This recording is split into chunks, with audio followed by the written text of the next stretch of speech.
परिचय, इंट्रोडक्शन। आज आईटी और आईटी सिस्टम्स हमारे दैनिक जीवन के व्यापक और अभिन्न अंग बन गए हैं। ऑनलाइन लेन देन यानी online transactions, online banking, online purchases, debit card का उपयोग, क्रेडिट कार्ड और हाउस होल्ड बिल्स का ऑनलाइन भुगतान आधुनिक जीवन का अहम हिस्सा है। हम खरीदारी, शिक्षा, मनोरंजन, व्यवसाय और कई अन्य उद्देश्यों के लिए कंप्यूटर्स का उपयोग कर रहे हैं। इसलिए हमारी पर्सनल इंफॉर्मेशन, मेडिकल रिकॉर्ड, कर रिकॉर्ड, स्कूल और कॉलेज रिकॉर्ड सहित सभी प्रकार के विवरण इन कंप्यूटर्स में जमा किए जाते हैं। साइबर सिक्योरिटी को कंप्यूटर सिक्योरिटी के रूप में भी जाना जाता है। साइबर सुरक्षा का अर्थ कंप्यूटर हार्डवेयर, सॉफ्टवेयर, डेटा या सूचना आदि, साथ ही कंप्यूटर सिस्टम के कामकाज को किसी भी प्रकार के नुकसान, डिस्ट्रप्शन एवं चोरी आदि से सुरक्षा देना है। साइबर सुरक्षा hardware, software, network, database code, internet operator और कंप्यूटर सिस्टम से संबंधित किसी भी चीज पर प्रत्यक्ष या अप्रत्यक्ष रूप से लागू कई सुरक्षा तंत्रों यानी मल्टीपल प्रोटेक्शन मैकेनिज्म का एक संयोजन है। कंप्यूटर पर बढ़ती हुई निर्भरता और समाज में बढ़ते हुए इंटरनेट और स्मार्टफोन के उपयोग की वजह से साइबर सुरक्षा अब प्रतिदिन और अधिक महत्वपूर्ण होती जा रही है। इस अध्याय में साइबर खतरों यानी साइबर थ्रेट्स, इन खतरों से सिस्टम और व्यक्तिगत जानकारियों की सुरक्षा, ट्रस्ट सील और सुरक्षित ब्राउजिंग के बारे में जानकारी शामिल है। आईटी के सामाजिक, कानूनी और नैतिक पहलुओं को भी इसमें शामिल किया गया है। मैलवेयर। मैलवेयर को आमतौर पर हानिकारक उद्देश्य वाले सॉफ्टवेयर कोड के रूप में परिभाषित किया जाता है, जो कंप्यूटर से डेटा चोरी या डेटा को नष्ट करने का प्रयास करता है। यह आमतौर पर एक ईमेल अटैचमेंट, सॉफ्टवेयर डाउनलोड या ऑपरेटिंग सिस्टम की कमजोरियों के माध्यम से कंप्यूटर में प्रवेश करता है। मुख्यतः मैलवेयर इन प्रकारों में पाए जाते हैं: वायरस, ट्रोजन हॉर्सेस और स्पाईवेयर। वायरस एक सॉफ्टवेयर प्रोग्राम है जो आमतौर पर आपके ज्ञान के बिना अन्य किसी सॉफ्टवेयर प्रोग्राम में स्वयं की प्रतिकृति बनाता है और स्वयं को छुपाता है। कंप्यूटर वायरस फैलाने का सबसे आम तरीका वायरस को किसी भी ईमेल अकाउंट में मौजूद एड्रेस बुक में दर्ज सभी मेल आईडीज को मेल द्वारा प्रेषित करके किया जाता है। कई बार वायरस सीधे तौर पर नुकसान नहीं पहुंचाते, लेकिन जब वायरस अपनी प्रतिकृति लगातार बनाना जारी रखते हैं तो नेटवर्क भारी ट्रैफिक की वजह से अंत में धीमा पड़ जाता है। इस तरह से यह कंप्यूटर की वर्किंग को काफी स्लो कर देता है। Trojan horse. ट्रोजन हॉर्स एक सही और नुकसान नहीं पहुंचाने वाला सॉफ्टवेयर प्रतीत होता है, लेकिन यह चुपके से कंप्यूटर पर वायरस या किसी अन्य प्रकार के मैलवेयर को डाउनलोड कर लेता है। स्पाईवेयर। यह एक ऐसा सॉफ्टवेयर प्रोग्राम होता है जो कंप्यूटर पर आपकी सभी गतिविधियों पर सचमुच नजर रखता है और जासूसी करता है। यह आपकी सभी गतिविधियों को रिकॉर्ड करता है, जैसे वेबसाइट ब्राउजिंग इत्यादि। स्पाईवेयर का एक और रूप की लॉगर के रूप में जाना जाता है। की लॉगर आपके सभी की स्ट्रोक्स रिकॉर्ड करता है। कुछ की लॉगर्स आपके कंप्यूटर का एक नियमित अवधि पर स्क्रीनशॉट भी लेते हैं। की लॉगर के द्वारा रिकॉर्ड किया हुआ डेटा बाद में जिस भी व्यक्ति या संस्था ने इसे इंस्टॉल किया है उसे भेज दिया जाता है। इसे ईमेल द्वारा भी भेजा जाता है। अज्ञात या अविश्वसनीय स्रोतों यानी अननोन और अनरिलायबल सोर्सेस द्वारा प्राप्त या भेजे गए लिंक्स को क्लिक या ओपन नहीं करके या ईमेल अटैचमेंट्स को डाउनलोड नहीं करके मैलवेयर से बचा जा सकता है। आपको यह भी सुनिश्चित करना चाहिए कि आपने एक मजबूत एंटीवायरस प्रोग्राम इंस्टॉल किया है और ऑपरेटिंग सिस्टम के नवीनतम अपडेट अपने कंप्यूटर पर इंस्टॉल किए हैं। फिशिंग। फिशिंग हमले यानी फिशिंग अटैक में आमतौर पर आपको आपके ईमेल पर एक लिंक भेजा जाता है, जिसमें क्लिक करने पर आपको अपनी व्यक्तिगत जानकारी दर्ज करने के लिए कहा जाता है। इस जानकारी जैसे आपके पासवर्ड, नाम, जन्म तारीख, पिन आदि का इस्तेमाल करके हमलावर आपको आर्थिक रूप से अन्यथा किसी और प्रकार से नुकसान पहुंचा सकता है। फिशिंग ईमेल स्पैम ईमेल के मुकाबले ज्यादा खतरनाक होती है। आप ईमेल को खोलने के पहले उसके सोर्स की जांच करें और उसे ऑथेंटिकेट करें।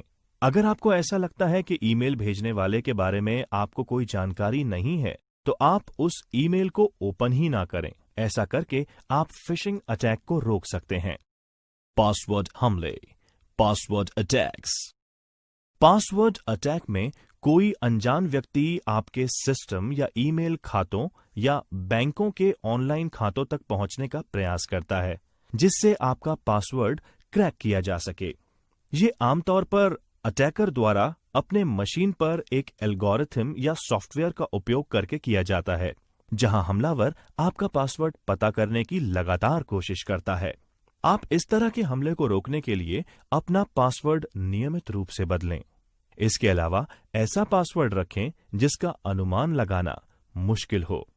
आप अपने पासवर्ड में बड़े अक्षर यानी upper case letters, lower case letters, numbers और स्पेशल कैरेक्टर्स जैसे @ एक्सक्लेमेटरी, परसेंटेज, हैश आदि का मिश्रण रखें और पासवर्ड न्यूनतम 8 कैरेक्टर का रखें। आपको यह भी सुनिश्चित करना चाहिए कि आपके पासवर्ड किसी भी फाइल में स्टोर नहीं हो। पासवर्ड हमले, पासवर्ड अटैक्स। पासवर्ड अटैक में कोई अनजान व्यक्ति आपके सिस्टम या ईमेल खातों या बैंकों के ऑनलाइन खातों तक पहुंचने का प्रयास करता है, जिससे आपका पासवर्ड क्रैक किया जा सके। ये आमतौर पर अटैकर द्वारा अपने मशीन पर एक एल्गोरिथम या सॉफ्टवेयर का उपयोग करके किया जाता है, जहां हमलावर आपका पासवर्ड पता करने की लगातार कोशिश करता है। आप इस तरह के हमले को रोकने के लिए अपना पासवर्ड नियमित रूप से बदलें। इसके अलावा ऐसा पासवर्ड रखें जिसका अनुमान लगाना मुश्किल हो। आप अपने पासवर्ड में बड़े अक्षर यानी upper case letters, lower case letters, numbers और स्पेशल कैरेक्टर्स जैसे @ एक्सक्लेमेटरी, परसेंटेज, हैश आदि का मिश्रण रखें और पासवर्ड न्यूनतम 8 कैरेक्टर का रखें। आपको यह भी सुनिश्चित करना चाहिए कि आपके पासवर्ड किसी भी फाइल में स्टोर नहीं हो। Denial of service attacks. इस मेथड में हमलावर ट्रैफिक या डेटा को आपके कंप्यूटर सिस्टम को भेजने के लिए कई अन्य कंप्यूटर्स का उपयोग करता है, जो आपके कंप्यूटर सिस्टम को ओवरलोड कर देते हैं और आपका सिस्टम कार्य करना बंद कर देता है। इस हमले को रोकने का सबसे अच्छा तरीका यह है कि आप सिस्टम को ऑनलाइन सुरक्षा निगरानी यानी ऑनलाइन सिक्योरिटी मॉनिटरिंग में रखें, नियमित रूप से सॉफ्टवेयर अपडेट करते रहें और आपके कंप्यूटर सिस्टम में आने वाले डेटा की निगरानी करते रहें, ताकि आप सही समय पर इस समस्या को पहचान सकें और उसका समाधान भी कर सकें। मेलवर्टाइजिंग। इस प्रकार के साइबर हमले में साइबर हमलावर एक विज्ञापन नेटवर्क का उपयोग करके विभिन्न वेबसाइट्स पर संक्रमित विज्ञापनों को अपलोड कर देता है। आप जब इन वेबसाइट्स पर जाते हैं और इन विज्ञापनों पर क्लिक करते हैं, तो एक मैलवेयर आपकी मशीन पर डाउनलोड हो जाता है। इसे रोकने का सबसे अच्छा तरीका यह है कि आप कॉमन सेंस का उपयोग करें और उन विज्ञापनों पर क्लिक ना करें जो आपको अवास्तविक से लगते हों, जैसे मुफ्त सामान देने का वायदा करने वाले विज्ञापन। इसके साथ ही आप ये भी सुनिश्चित कर लें कि आपने एंटीवायरस प्रोग्राम इंस्टॉल कर लिया है और ऑपरेटिंग सिस्टम के नवीनतम अपडेट अपने कंप्यूटर पर इंस्टॉल कर लिए गए हैं। वेब हमले, वेब अटैक्स। अधिकांश वेबसाइट यूजर्स को वेबसाइट से इंटरैक्ट करने की सुविधा देते हैं। इन इंटरैक्शन के माध्यम से वेबसाइट व्यक्तिगत जानकारी या वेबसाइट द्वारा आवश्यक किसी भी अन्य इनपुट का विवरण पूछा जा सकता है। वेब आधारित हमले इन इंटरैक्शन के माध्यम से हो सकते हैं। SQL इंजेक्शंस में लॉगिन फॉर्म्स में उपस्थित यूजर नेम एवं पासवर्ड फील्ड्स के द्वारा SQL कमांड यानी स्ट्रक्चर्ड क्वेरी लैंग्वेज इनपुट करके सर्वर पर एग्जीक्यूट करवाया जाता है। इससे आपका सिस्टम गलत ढंग से काम करना शुरू कर देता है। यह सबसे आम साइबर अटैक्स में से एक है। सेशन अपहरण, सेशन हाईजैकिंग। ये साइबर हमला इतना आम नहीं है। इसमें हमलावर क्लाइंट मशीन और सर्वर के बीच एक ऑथेंटिकेटेड सेशन की निगरानी करता है, उस सत्र को अपने नियंत्रण में ले लेता है, अन्यथा खत्म कर देता है। DNS poisoning.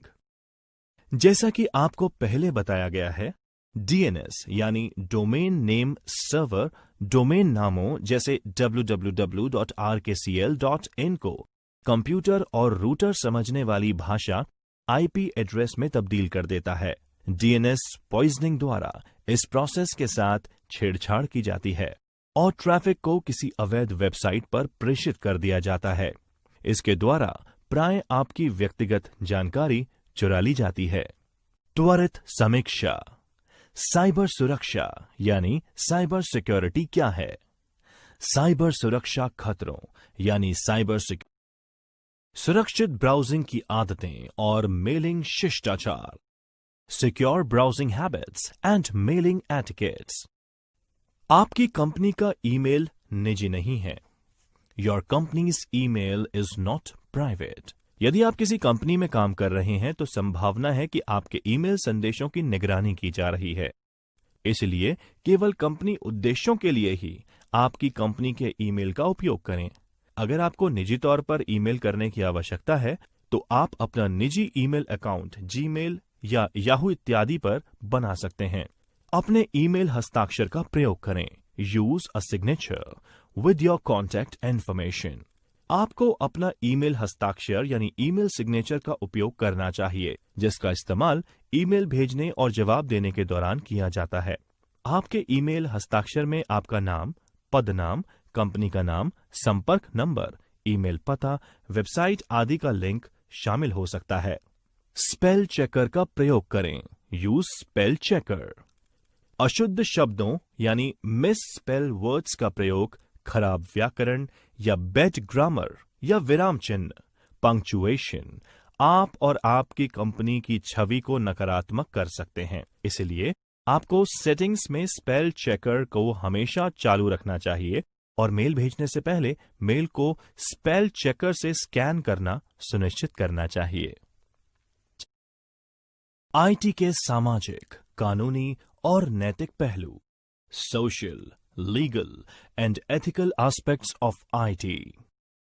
सूचना प्रौद्योगिकी, जिसे आमतौर पर आईटी कहा जाता है, हमारे समाज में एक महत्वपूर्ण भूमिका निभा रहा है। आईटी हमारे जीवन के हर क्षेत्र में मौजूद है।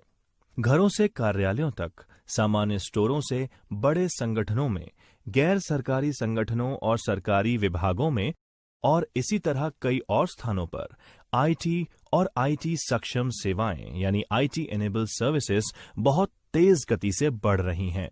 आईटी समाज में विकास एजेंट की भूमिका निभा रहा है, लेकिन साथ ही साथ हम साइबर अपराध यानी साइबर क्राइम, कॉपीराइट मटेरियल की चोरी यानी पायरेसी ऑफ कॉपीराइटेड मटेरियल, साहित्यिक मटेरियल की चोरी यानी प्लेगियरिज्म, जालसाजी आदि घटनाओं से भी परेशान हो रहे हैं।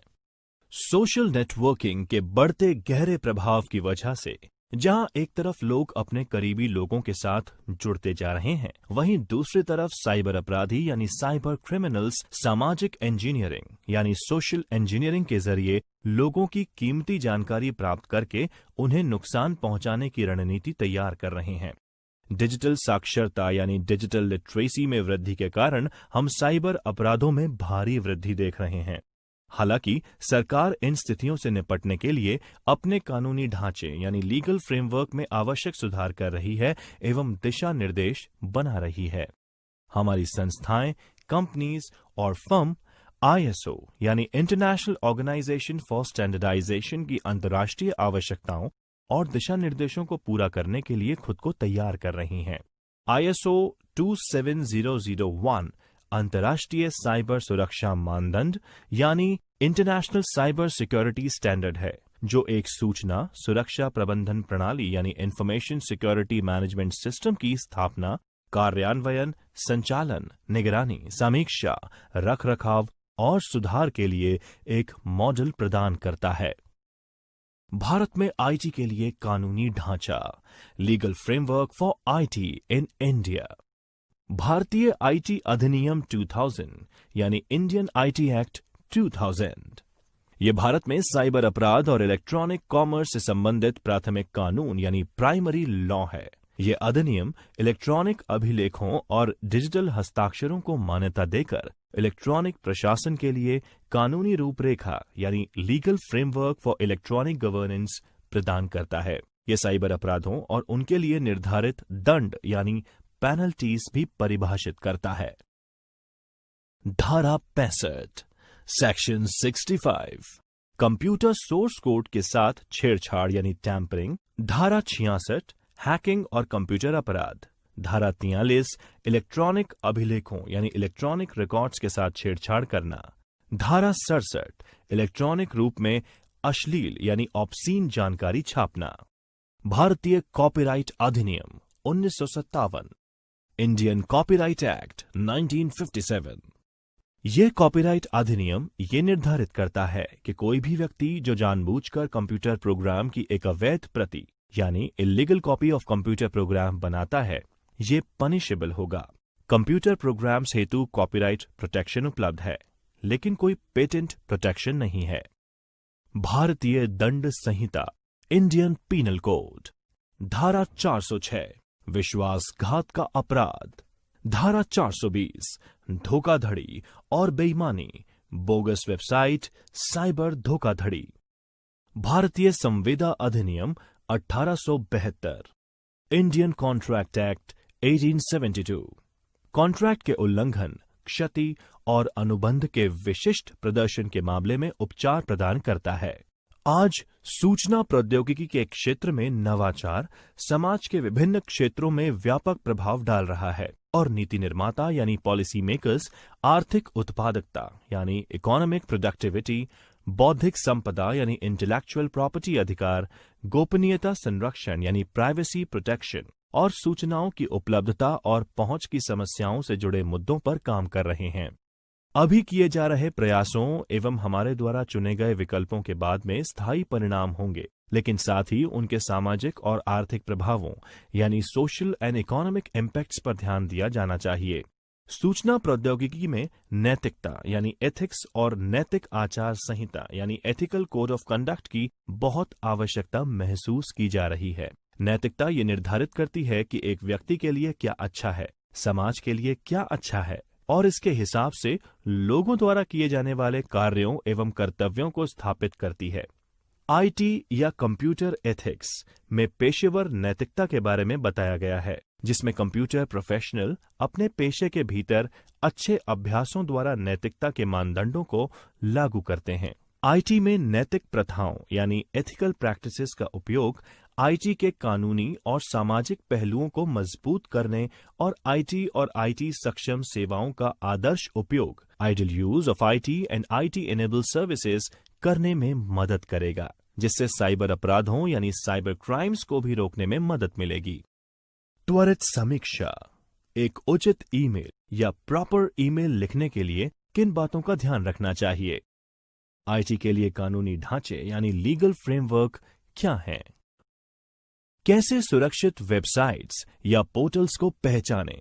How to identify safe websites and portals. Internet हमारी जिंदगी में क्रांतिकारी परिवर्तन लाया है। यह हमें समाचार पढ़ने, मनोरंजन का आनंद लेने, अनुसंधान करने, छुट्टियां बुक करने, खरीदने और बेचने, सीखना, बैंक और अन्य कई रोजमर्रा के कार्य करने में सक्षम बनाता है।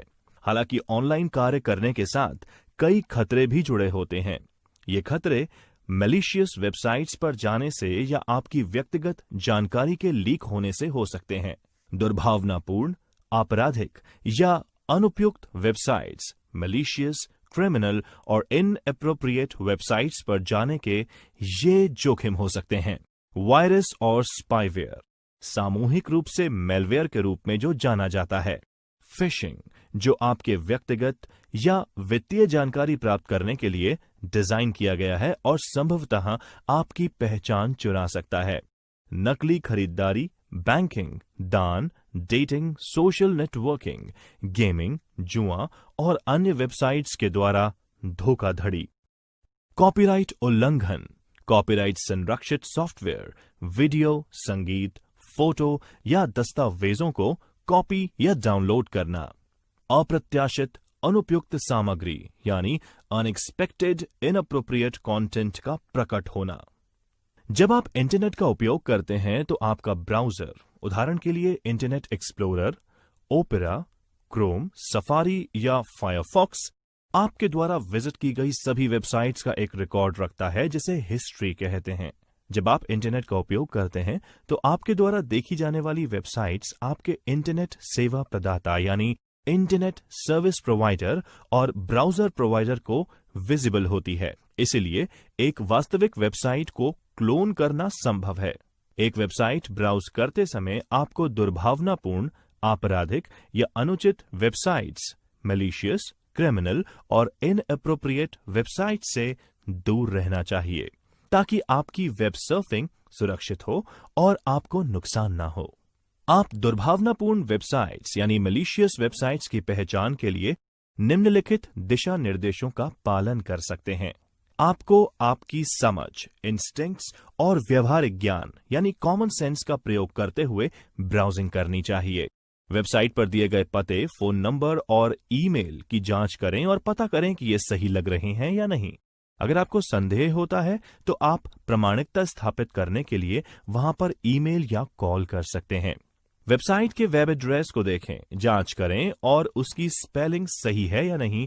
वेब एड्रेस कुछ अजीब तो नहीं है, इसकी भी जांच करें। यदि ब्राउजर विंडो में कोई पैडलॉक नहीं है या वेबसाइट एड्रेस की शुरुआत में HTTPS नहीं है तो उस वेबसाइट पर अपनी व्यक्तिगत जानकारी दर्ज ना करें। HTTPS का वेब एड्रेस में होना इस बात को दर्शाता है कि यह वेबसाइट सुरक्षित है। वेबसाइट जो सामान्य से अधिक व्यक्तिगत जानकारी जैसे नाम, पासवर्ड, पिन आदि का अनुरोध करती है वो दुर्भावनापूर्ण हो सकती है। फार्मिंग से बचें। अपने वेबसाइट पर पहुंचने के बाद अपने ब्राउजर को एड्रेस बार में एड्रेस चेक करें और कंफर्म कर लें कि ये वही एड्रेस है जिस वेबसाइट पर आप जाना चाहते थे। ये कदम आपको एक नकली वेबसाइट पर पहुंचने से बचाएगा। उदाहरण के लिए eBay, EBAY के बजाय EEBAY। वित्तीय निवेश का निर्णय, इन्वेस्टमेंट डिसीजन लेने के पहले हमेशा पेशेवर सलाह यानी प्रोफेशनल एडवाइस प्राप्त करें। वो वेबसाइट्स जो कि उच्च रिटर्न का वादा करती हैं धोखाधड़ी वाली हो सकती हैं। उन वेबसाइट्स से सावधान रहें जो दूसरों के लिए रिक्रूटमेंट करने के लिए आपसे धन या अग्रिम भुगतान चाहते हैं। यदि आपको किसी वेबसाइट पर शक है तो आप इंटरनेट पर सर्च कर लें कि कहीं वो वेबसाइट फ्रॉडुलेंट तो नहीं है। उन वेबसाइट से सावधान रहें जिन्हें अनचाही ईमेल में अजनबियों द्वारा विज्ञापित अनसॉलिसिटेटेड ईमेल्स फ्रॉम स्ट्रेंजर्स किया गया हो। सुरक्षित वेबसाइट्स, सिक्योर वेबसाइट्स।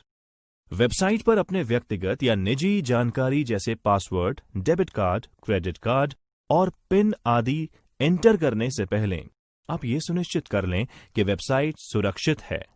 इसे दो तरीकों से किया जा सकता है। जब आप वेबसाइट को विजिट करते हैं या उस पर लॉगिन करते हैं तो चेक कर लें कि ब्राउजर विंडो फ्रेम में एक पैडलॉक बना हुआ हो।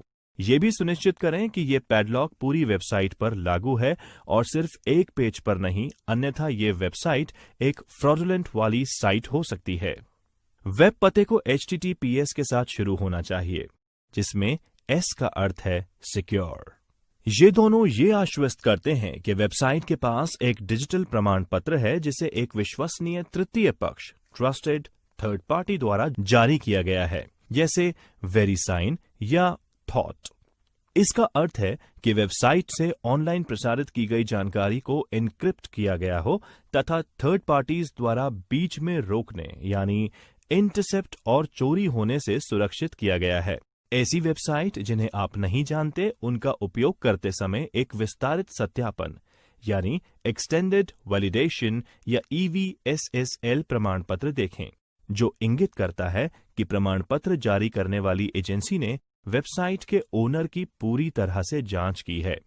प्रमाण पत्र का प्रकार ब्राउजर फ्रेम में पैडलॉक पर क्लिक करके देखा जा सकता है।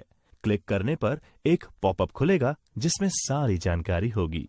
त्वरित समीक्षा। सुरक्षित वेबसाइट्स की पहचान करने के विभिन्न तरीके क्या हैं? एक सुरक्षित वेबसाइट यानी सिक्योर वेबसाइट क्या है? Secure seals. एक सिक्योर या ट्रस्ट सील वेबसाइट कंपनी पर विश्वास का प्रतीक है। ट्रस्ट सील प्राप्त करने का उद्देश्य ग्राहकों और साइट विजिटर्स को विश्वास दिलाना है और उन्हें आश्वस्त करना है कि वेबसाइट पूरी तरह से अस्तित्व यानी एग्जिस्टेंस में है, वैध यानी लेजिटिमेट एवं सत्यापित यानी वेरीफाइड है और ट्रांजैक्शंस के लिए मेथड्स एवं तरीकों का इस्तेमाल करती है। ट्रस्ट सील विभिन्न रूप में होती है, जिसमें data security seal, business verified seal और प्राइवेसी सील शामिल हैं और विभिन्न कंपनीज द्वारा शुल्क देने पर उपलब्ध होती है। ट्रस्ट सील एक्टिव या पैसिव हो सकती है। अधिकांश सील एक नियत अवधि के लिए रहती है, जिसकी समाप्ति के बाद कंपनी को फिर से सत्यापित किया जाना चाहिए। प्राइस सील को वैलिडेट उस वक्त किया जाता है जब कंपनी उसे खरीदती है। ट्रस्ट सील के प्रकार। Kinds of trust seals. Privacy seal.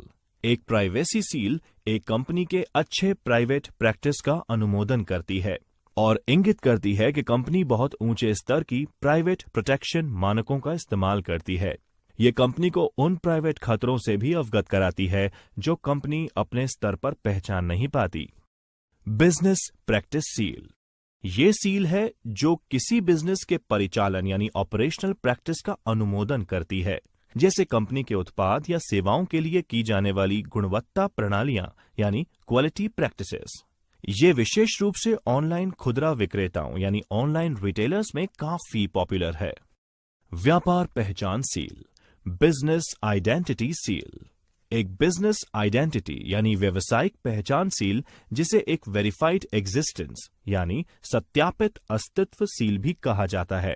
ये वह है जो वैधानिक विवरण यानी स्टैट्यूटरी डिटेल्स, संपर्क विवरण यानी कॉन्टैक्ट डिटेल्स, प्रबंधन विवरण यानी मैनेजमेंट डिटेल्स आदि कई मापदंडों की पुष्टि करके कंपनी के कानूनी, भौतिक और वास्तविक अस्तित्व का सत्यापन करती है। इसे लेने वाली कंपनीज की साख बढ़ती है और ये संभावित ग्राहकों का विश्वास बढ़ाने में भी कारगर सिद्ध होती है।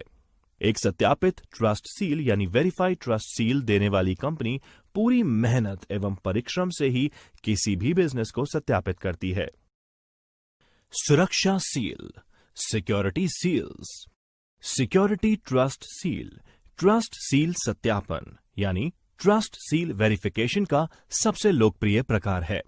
इसके दो प्रकार हैं, सर्वर वेरिफिकेशन और site verification. Server verification services hosting server पर दैनिक स्कैन करती है और सुनिश्चित करती है कि नवीनतम पैचेस यानी लेटेस्ट पैचेस को सर्वर पर इंस्टॉल किया गया है और वेरीफाई करती है कि कई सर्वर किसी भी तरह के हमलों में सक्षम हैं या नहीं। वेबसाइट सत्यापन सेवा।